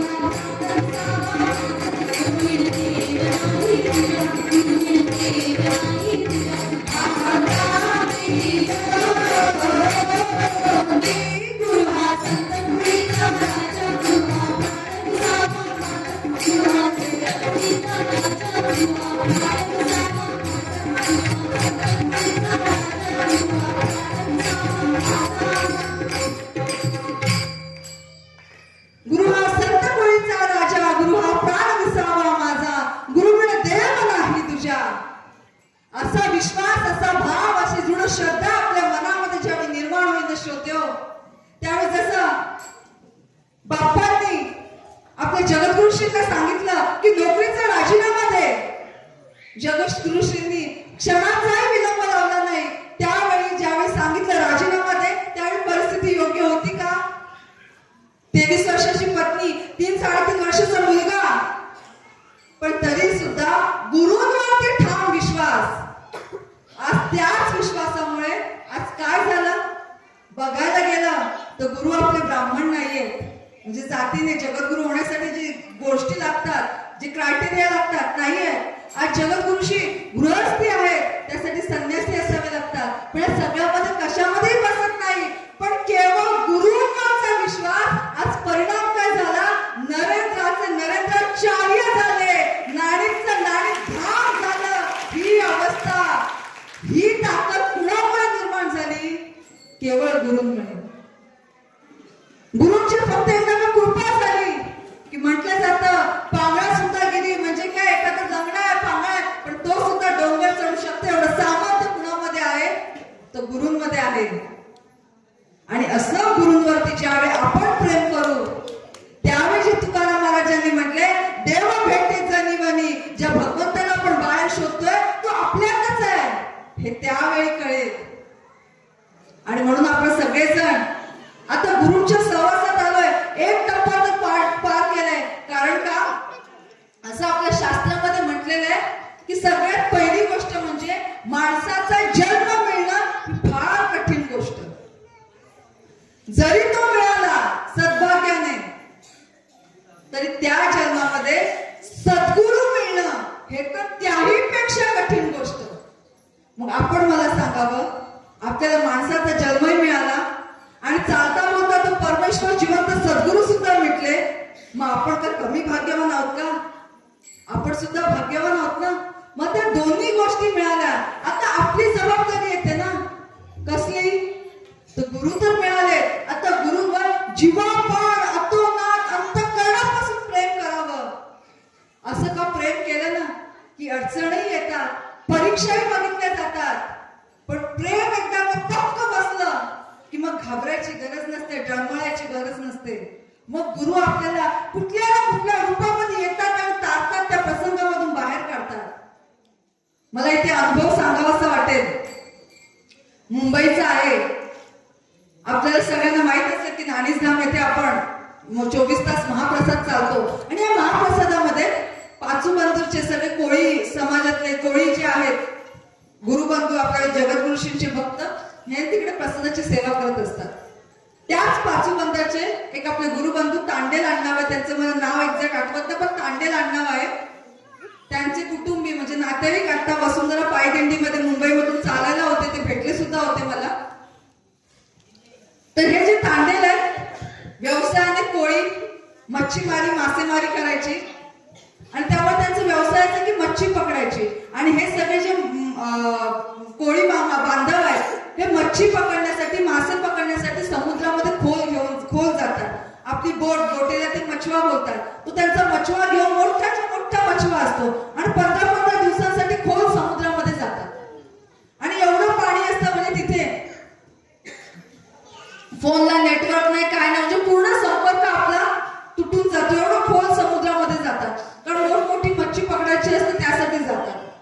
आणि मग तिकडे बोटीवरच त्यांचं जेवण करतात, तिकडे शिजवतात, स्वतः जेवतात, बोटीमध्ये समुद्रामध्ये झोपायचं उठायचं सगळं समुद्रामध्येच असतं. आणि एकदा का खोलवर गेले की दादा 15-15 दिवस ते परत येतात. उदबत्तीनं त्या बाजूला पूर्ण कशात गेला हा काय उदबत्ती तिकडे बाजूला खाली. अगरबत्ती आहे ना ती त्या बाजूला होती. ही अगरबत्ती आहे ना ती तिकडे खाली किंवा लांब तिकडे पाठी नेऊन ठेवली तरी चालेल. आणि मागे मी अजून दूर नाही आला पाहिजे इकडे. तर हे जे तांडे भाऊ बंधू आहेत हे मच्छी आपला स्वतःचा मछुआ घेऊन समुद्रामध्ये खोल गेले आणि एकदा का गेले की 10-15 दिवस येत नाही. आता ह्यांच्यासोबत अजून एक 7-8 खलासी हे एकटेच फक्त सांप्रदायिक आपल्या गुरु प्रभूंचे भक्त आणि इतर सोबत जे काही खलासी मित्र होते सगळेजण गेले. साधारण 9 जण ते होते, एक 8-9 जण होते, पण सगळे बिना संप्रदायातले म्हणजे आपल्या घंडामधून गेलेले, पण हे फक्त एकटे स्वामींचे भक्त. आणि गेले समुद्रामध्ये खोल पाण्यामध्ये गेले मच्छीमारी करण्यासाठी. आणि झालं असं 1-2 दिवस गेले त्यांचे चांगले आणि पहिल्यांदा गेले तसं नाही, त्यांचा वडलोपाची खास धंदा, त्यामुळे अनेकदा अनुभव होता की समुद्रामध्ये जायचं मच्छीमारी करायची म्हणून. असंच एकदा गेलेले असताना 1-2 दिवस गेले आणि समुद्रामध्ये खोल पाण्यामध्ये असताना अचानक इतका धो झपाट्याचा वारा सुटला, इतकी हवा सुटली आणि मोठं असं वादळ आलं. आणि इतकं वादळ आलं की समुद्राच्या लाटा इतक्या उसळल्या की त्या मच्छीला भडाभड त्या लाटा आपटू लागल्या. आणि तो मछुआ अर्थात एवढ्या पाण्याच्या लाटा आपटायला लागल्या तसा तो मछुआ हलायला लागला. आता जीव शेवटी माणूसच आहे ना, घाबरणारच ना. सगळेचे सगळे खलासी घाबरले. बराच वेळ झाला वादळ काय थांबण्याचं नाव घेत नाही. पाण्याच्या लाटांचा वेग वाढतोय आणि वेग इतक्या लाटा धडाधड कोसळतात मछुआला आपटतायत की मछुआ कुठेही आता पाण्यामध्ये भरकटायला लागला. आता करायचं काय, संपर्क करायला काहीच नाही. आता एकच, जेव्हा सगळे उपाय संपतात तेव्हा एकच. आणि म्हणून यांनी काय केलं, स्वामींचा धावा करायला सुरुवात केली, जोरजोराने मंत्र बोलायला सुरुवात केली. ओम नरेंद्र नाथाय नमः, ओम नरेंद्र नाथाय नमः, ओम नरेंद्र नाथाय नमः. अगदी जीवाच्या आकांताने गुरूंना हाक मारायला सुरुवात केली. आणि इथे वादळ वाढतंय, पाण्याच्या लाटा त्या मछुआला त्या बोटीला आदळतायत. आणि आता हळूहळू ती मछुआ ती बोट होती ती हलायला लागली. खूप प्रयत्न केले आणि यांना आता कळलं की आता काय आपलं खरं नाही. कुठल्याही क्षणाला पाणी बोटीमध्ये या मछुआमध्ये भरणार आणि मछुआ पलटी होणार. आणि ह्यांनी तसतसं हाक मारायला सुरुवात केली की माऊली या, माऊली धावून या, मंत्र जप करतायत. इतर जे खलासी होते तेही घाबरले. ह्यांनी सांगितलं आता आपल्याला कोण वाचवायला येणार नाही, तुम्हाला जर खरंच वाचायचं असेल ना तर तुम्ही पण माझ्यासोबत मंत्र बोलायला सुरुवात केला. आणि त्या सगळ्या खलाशांनी एकच जोरजोरात बोलायला सुरुवात केली. ओम नरेंद्र नाथाय नमः, ओम नरेंद्र नाथाय नमः, ओम नरेंद्र नाथाय नमः. मंत्र जप करायला सुरुवात केली. आणि बघता बघता जे नको व्हायला होतं तेच झालं. इतक्या लाटा उसळल्या की ते सगळं समुद्राच्या लाटांचं पाणी या मछुआत भरलं आणि मछुआ पलटी झाला. आणि हे सगळे खलासी पाण्यामध्ये. तुम्ही कल्पना करा, साधं एवढं पाणी वाढलं तरी आपली घाबरगुंडी उडते. इथे समुद्राच्या लाटा उसळल्या, सोसाट्याचा वारा सुटलाय आणि खोल अशा समुद्रामध्ये हे सगळे पाण्यात बुडाले. आणि आता कळलं आता काही आपण वाचत नाही. हे मनोमन समजले की आता आपला प्राण जाणार. आता यांनी विचार केला आता तर आपण जगणार नाही आहोत, ही शेवटची आता वेळ, काय होत नाही आता आपलं एवढंच आयुष्य असं समजायचं. आता शेवटच्या घटकात तरी जाता जाता त्या ईश्वराचं नाव मुखामध्ये राहावं. आणि म्हणून त्यांनी मनामध्ये धावा सुरू ठेवला की स्वामी स्वामी स्वामी. ते धावा करतायत. आणि तिकडे प्रभूंनी सांगितलं की आमचा धावा चालू होता तो आमच्यापर्यंत पोहोचत होता, पण आम्हालाही परीक्षा बघायची होती याचा प्राण जातो त्याचा देव बदलतो का. आणि म्हणून आम्ही धावून गेलो नाही. पण आता कळलं याचा प्राण जात आला तर याचा गुरु बदलत नाही, त्याच्या मुखातून आमचं नाव जात नाही. मग आम्हाला आता काहीतरी केलं पाहिजे, धावून गेलं पाहिजे. आणि मग आम्ही आमची लीला दाखवली. आणि जेव्हा गुरुला पक्की खात्री पटली की हा आता काही केलं, प्राण जात आला तरी मला सोडत नाहीये, स्वामी स्वामी चालूच आहे. त्यावेळी काय कुठून कोण जाणे, हे अवाढ हवं एवढं मोठं कासव तिकडे आणि त्या मछव्याच्या खाली गेलं आणि तो मछवा आपल्या पाठीवर घेतला आणि तो तसा उभा राहिला. बरोबर तो उभा राहिला, त्याचा आधार घेत घेत हे सगळे खलासी काय केले, ते परत त्या मछव्यामध्ये चढले आणि मग ही बातमी सगळीकडे इकडे तिकडे पोचली गेली. मग मदतीचे जे कोण असतात ते सगळे आले आणि त्यांना त्या ह्याच्यातून बाहेर काढलं आणि सगळ्यांचा प्राण वाचला. श्रोतेहो, पुढे गोष्ट ऐका.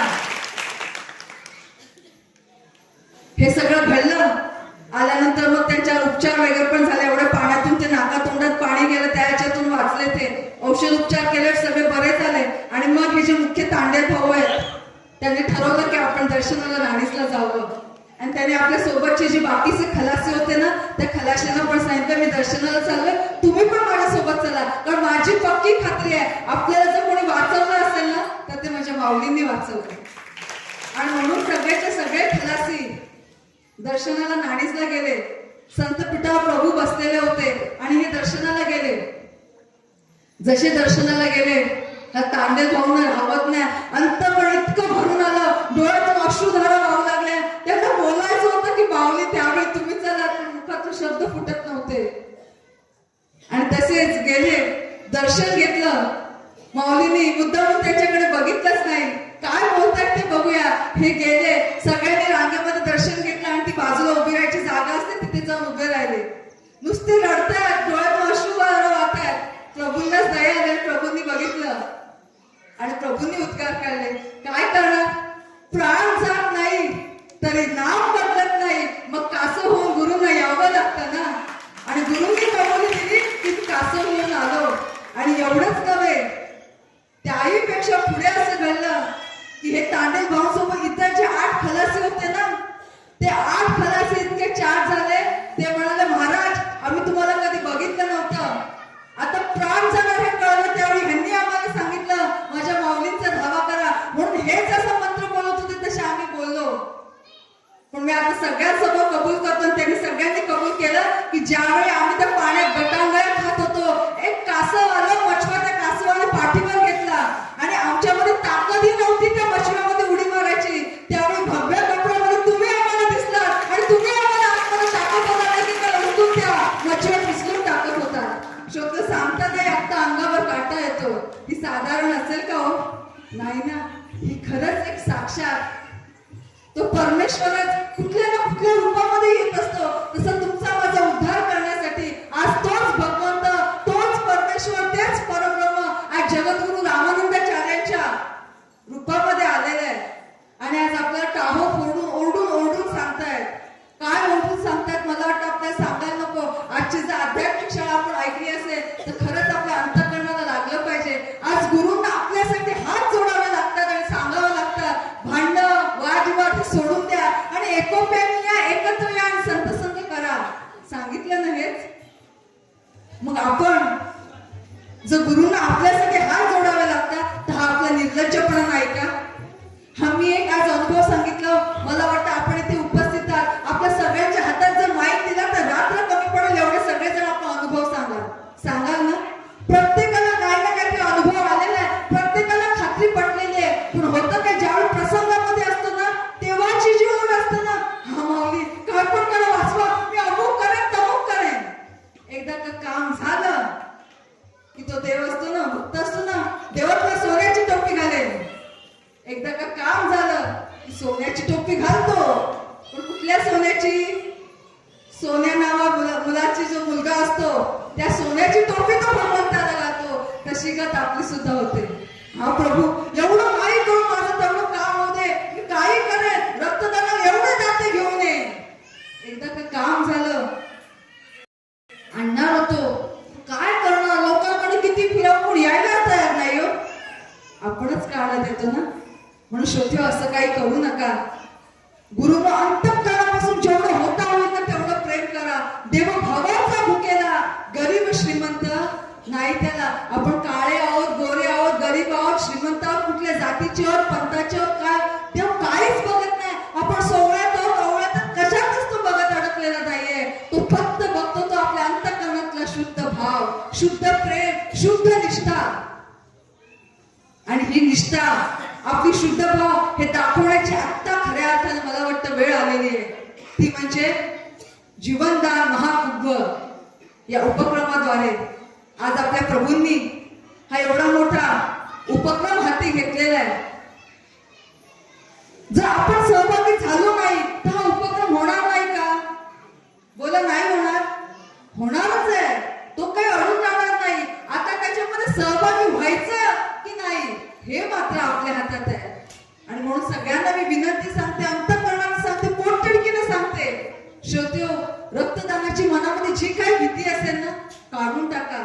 आपल्यापैकी बऱ्याच जणांना असं वाटतं, अरे मी रक्तदान केलं म्हणजे माझ्या शरीरातलं रक्त कमी होईल, मग मी आजारी पडेल काय, मला थकवा येईल काय, चक्कर येईल काय, मला बरं वाटणार नाही का?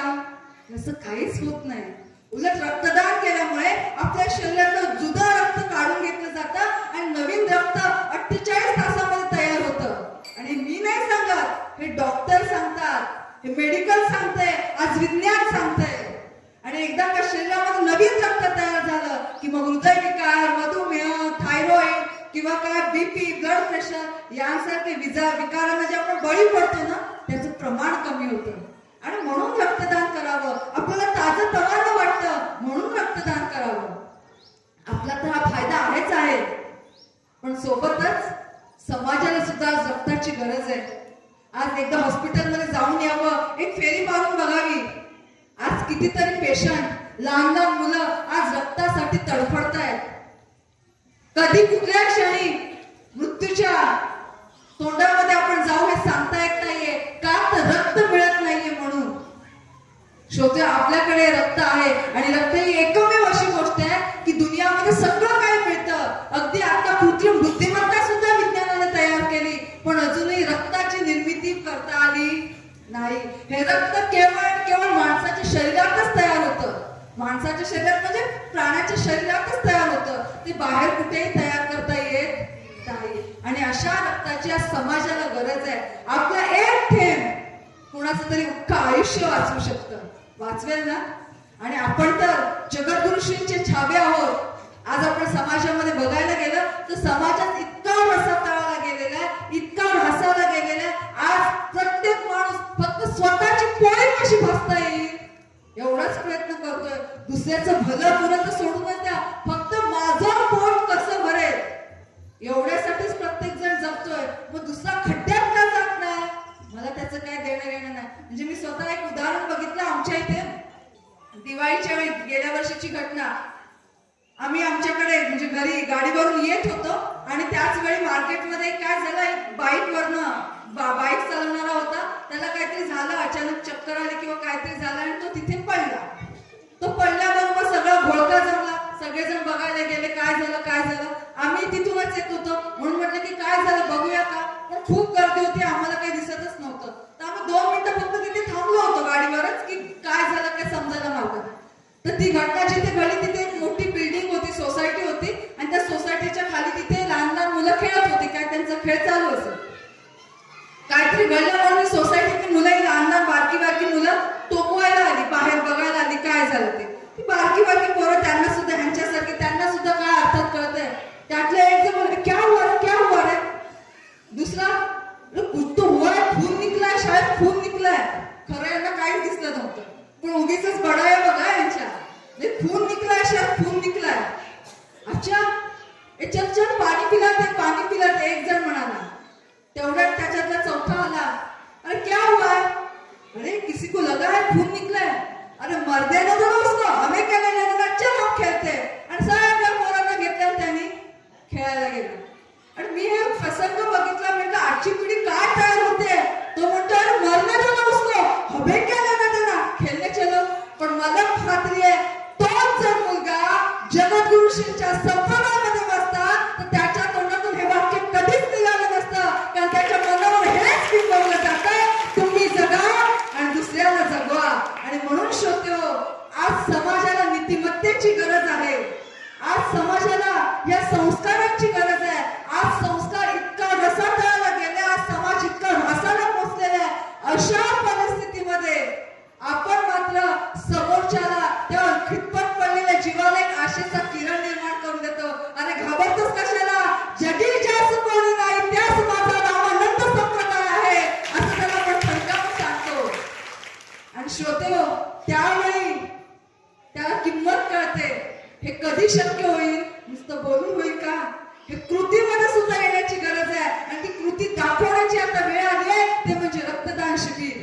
महिला घाबरतात.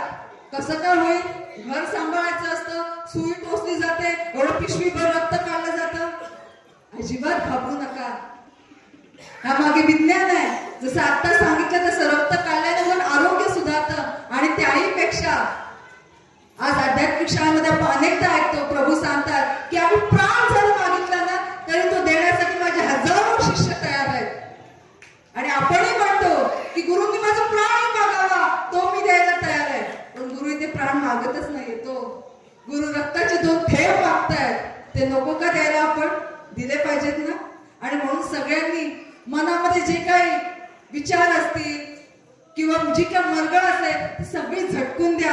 आणि हा जो येणारा कार्यक्रम आहे ना तो नव्या जोमाने करूया. हे रक्तदान शिबिर आपल्याला यशस्वी करायचंय, त्यासाठी आपण सगळ्यांनी संकल्प करूया, मी रक्तदान करणार म्हणजे करणार. या गुरूंच्या कार्यामध्ये माझ्या सुद्धा रक्ताचा थेंब मी देणार म्हणजे देणार. आणि मी एवढ्यावरच थांबणार नाही, मी माझ्यासोबत किमान 7 दाते तरी या रक्तदानासाठी घेऊन येणार. मी 7 रक्तदाते कसे आणणार, 7 आणणार, त्यातले 2 जण रक्तदान करणार आणि 5 जण रिजेक्ट होणार. असे चालतील का, नाही.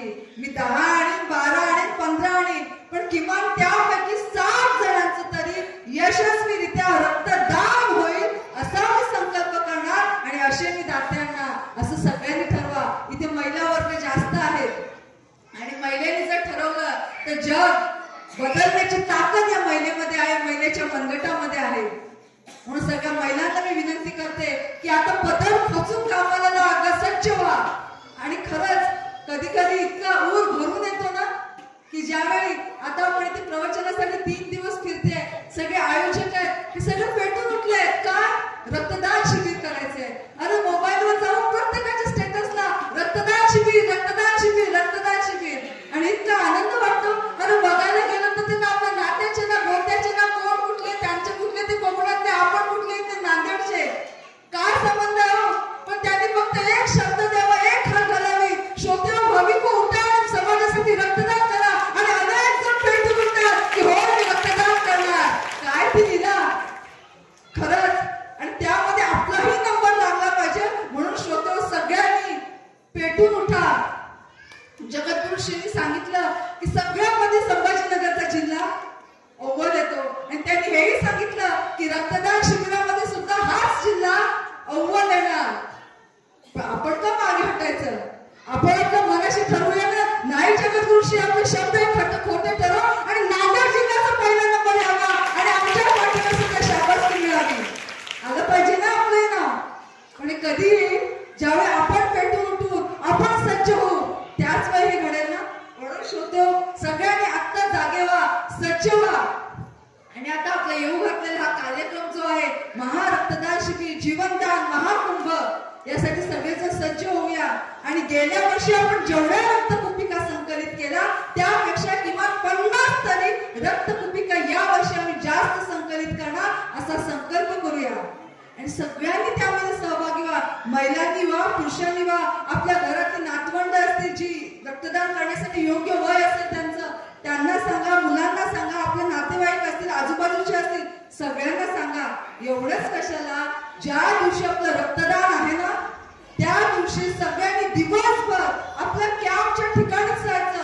त्या दिवशी जी सेवा मिळेल ती सेवा करायची. आणि सगळ्यात जास्त मोठी सेवा कोणती असेल, जबाबदारी असेल तर ती महिलांवरच आहे. काय करायचं, महिलांनी आपापले ग्रुप करायचे, बाहेर पडायचं आणि पूर्ण गाव पिंजून काढायचं. घरात कुणाला ठेवायचं त्याचा पहिला रक्तदानाला. आणि त्याला हक्काने बोलवण्याची ताकद ही फक्त महिलेकडे आहे. कारण एक महिला चुलीपर्यंत जाऊ शकते आणि ही ताकद आपल्यामध्ये. म्हणून तर गुरु म्हणतात ना माझ्या रणरागिणी आहात तुम्ही. आणि ते आता सिद्ध करायची वेळ आली. आपल्या शरीराचं सुद्धा रक्त आहे ते सळसळलं पाहिजे. ज्यावेळी आपण छत्रपती शिवाजी महाराजांचे पराक्रम वाचतो, ऐकतो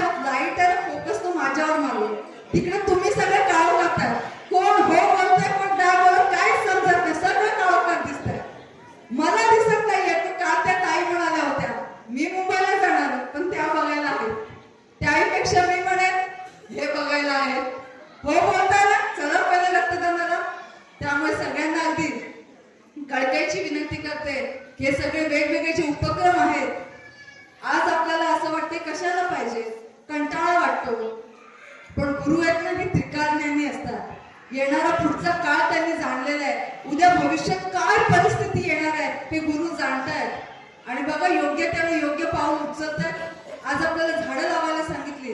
आपण बातम्यांना बघितलं असेल, जागतिक तापमान इतकं वाढलेलं आहे की पृथ्वी स्वतःभोवती फिरते ना, स्वतःभोवती गोल गोल गोल गोल फिरते. बातम्यांमध्ये काही दिवसांपूर्वी म्हणजे महिन्यापूर्वी बातमी येऊन गेली की जागतिक तापमान ग्लोबल वॉर्मिंग इतकं वाढलंय की पृथ्वीचा स्वतःभोवतीचा फिरण्याचा जो वेग आहे ना तो आता वाढलाय. ती अति वेगाने स्वतःभोवती फिरू लागलेली.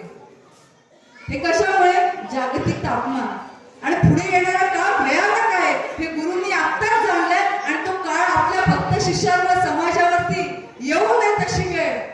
म्हणून गुरु आज टाहो फोडून सांगतायत की रक्तदान शिबिर आयोजित करतायत. या उपक्रमामध्ये सहभागी व्हा आणि मला वाटतं आपण सगळेजण या उपक्रमामध्ये नक्की सहभागी होऊ. कारण भाविको पुन्हा पुन्हा सांगते की साधारण व्यक्ती नाही, ही खरंच एक शक्ती आहे, एक अवलिया आहे.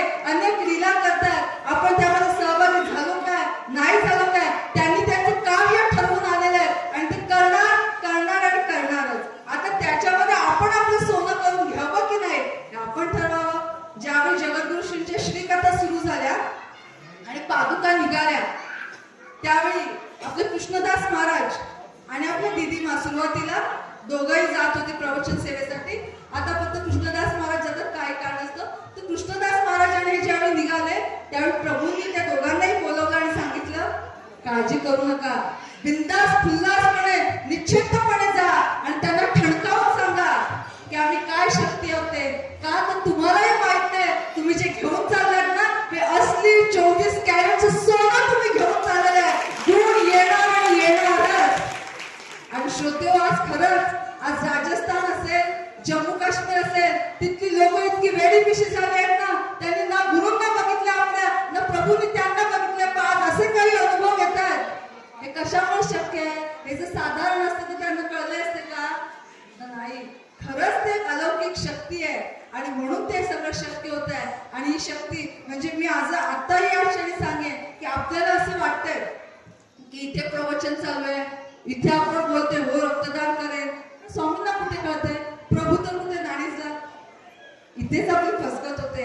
मी 100% खात्रीनिशी सांगते प्रभू सदैव असतील नाणीचला किंवा अन्य कुठेही असतील, पण ते निर्गुण रूपामध्ये आता सुद्धा त्या प्रत्येकामध्ये तुम्ही बसलेल्या प्रत्येकामध्ये ते आहे.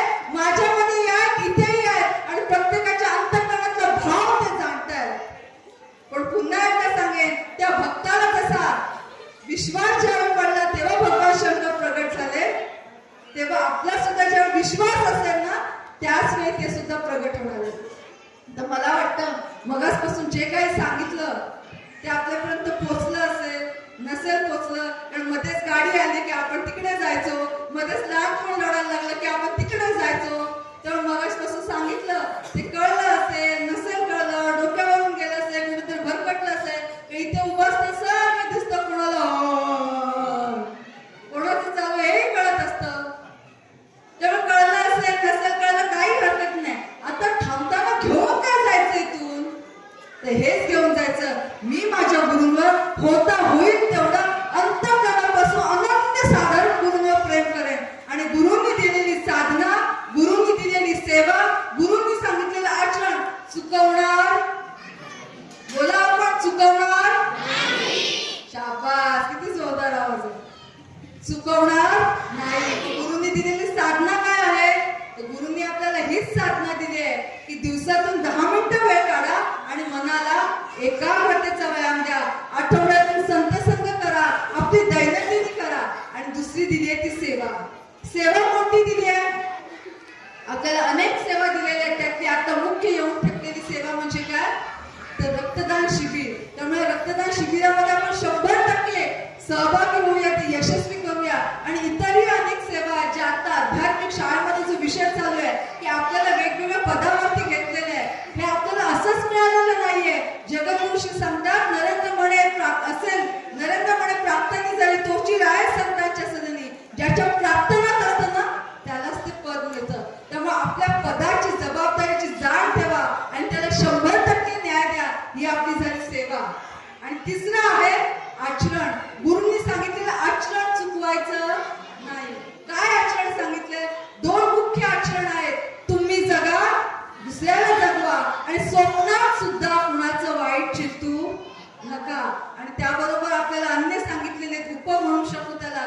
बोलणार असाल तर विनम्र बोला, पिणार असाल तर ज्ञानरूपी अमृत प्या, भेटणार असाल तर सद्गुरूंना भेटा. हे जे आपल्याला आचार धर्म सांगितले त्याचा अंगीकार करा. आणि आपल्या गुरूंवर होईल तेवढं जेवढं करता येतं तेवढं प्रेम करा. असं एकदा का प्रेम वाढलं की गुरु सगळीकडे आहे याची अनुभूती आपल्याला आल्याशिवाय राहणार नाही. त्या तांड्या भावना त्या समुद्रामध्ये जाऊन, खोल समुद्रामध्ये जाऊन, कासव रूपामध्ये येऊन जर गुरु वाचवू शकतात तर तुम्हा आम्हाला वाचवणार नाही का? जगाच्या पाठीवर कुठेही असा, मी तर ठासून सांगते, जग तर सोडा, अंतरिक्षात कुठेही असा, तिथून हात मारा माझी माऊली धावून येते आणि येतेच येते. याचा अनुभव मी अनेकदा घेते. आज रात्री अपरात्री एवढा प्रवास करत असतो, वेगवेगळ्या ठिकाणी प्रवचनासाठी जात असतो. खरंच आमची लायकी आहे का? खरंच आमची ती दिशा आहे का? नाही. या सगळ्या उड्या आहेत ना, त्या केवळ आणि केवळ फक्त गुरूंच्या जीवावर उड्या आहेत. दिसायला हा देह दिसतो, पण ताकद आमची नाही. ताकद कुणाची आहे? ती माझ्या गुरूंची आहे. आणि त्याच विश्वासाने मी सुद्धा सांगते, आपल्या जीवनाचं सोनं करून घ्या, आपल्या जीवनाचं पोट कल्याण करून घ्या. आणि त्यासाठी एकच करायचं, अध्यात्म. अध्यात्म अध्यात्म म्हणजे अध्यात्म म्हणजे वेगळं दुसरं काहीच नाहीये. अध्यात्म म्हणजे एवढंच आहे की गुरूंवर अंतःकरणापासून मनोमन होईल तेवढं आपण प्रेम करायचं, मनामध्ये दृढ भाव ठेवायचा की या जगामध्ये गुरूंशिवाय दुसरा कुठला देवच मोठा नाही. म्हणून दुसऱ्यांची अवहेलना करायची का? अजिबात नाही. त्यांचा मान सन्मान राखायचा. पण माझ्यासाठी सर्वश्रेष्ठ भगवंत जर कोण असेल तर तो माझा सद्गुरू. असा आपण सगळ्यांनी संकल्प करूया आणि ठरवूया की माझ्या गुरूंवर पूर्णपणे अंतःकरणपूर्वक प्रेम करेल. आणि गुरूंनी दिलेला हा जो उपक्रम आहे रक्तदान, जीवनदान, महाकुंभ, हा मी 100% याच्यामध्ये सहभागी होईल आणि हा उपक्रम यशस्वी करेन असा संकल्प करूया. आणि ते थांबूया. थांबता आपण एक जगद्गुरूंचं भजन घेऊया आणि त्यांच्या चरणी एक पुष्प अर्पण करूया. आलं त्रिभुवनाचं राज, काळसिद्ध महाराज. आलं त्रिभुवनाचं राज, हो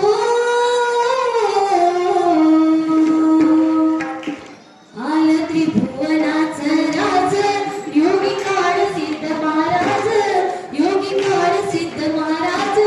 जगी डंका त्याचा वाज, पर ब्रह्मदेवराज. जगी डंका त्याचा वाज, पर ब्रह्मदेवराज. जगी डंका त्याचा वाज, पर ब्रह्मदेवराज. आलं त्रिभुवनाचं राज, आलं त्रिभुवनाचं राज, योगी काळ सिद्ध महाराज, योगी काळ सिद्ध महाराज. जगी डंका त्याचा वाज, पर ब्रह्मदेवराज. जगी डंका त्याचा वाज, पर ब्रह्मदेवराज. जगी डंका त्याचा वाज, पर ब्रह्मदेवराज. नाही उडलो पाया देवाच्या पायी, नाही ऐसी काही जगी होणे नाही. काही उडलो पाया देवाच्या पायी, नाही ऐसी काही जगी होणे नाही. बुद्धी शक्ती जगी डंका त्याचा वाज, पर ब्रह्मदेवराज. जगी डंका त्याचा वाज, पर ब्रह्मदेवराज. जगी डंका त्याचा वाज, पर ब्रह्मदेवराज. आलं त्रिभुवनाचं राज, आलं त्रिभुवनाचं राज, योगी काळ सिद्ध महाराज, योगी काळ सिद्ध महाराज.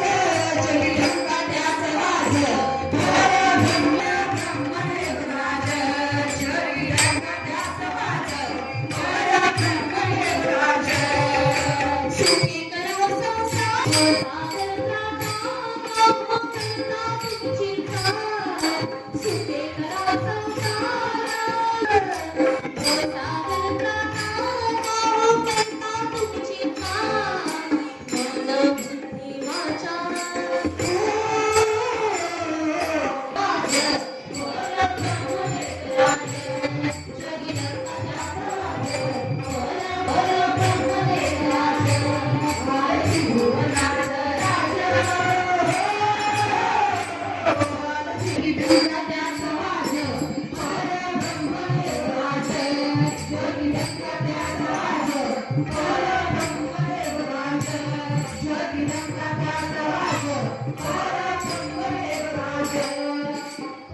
जशास तसे ताज्या घडामोडी पाहण्यासाठी व आपल्या परिसरातील बातम्या प्रसारित करण्यासाठी आजच आमच्या चॅनलला सबस्क्राईब आणि लाईक करायला विसरू नका. संपर्क करा वेद न्यूज मराठी, सिद्धेश्वर मठपती, मुख्य संपादक.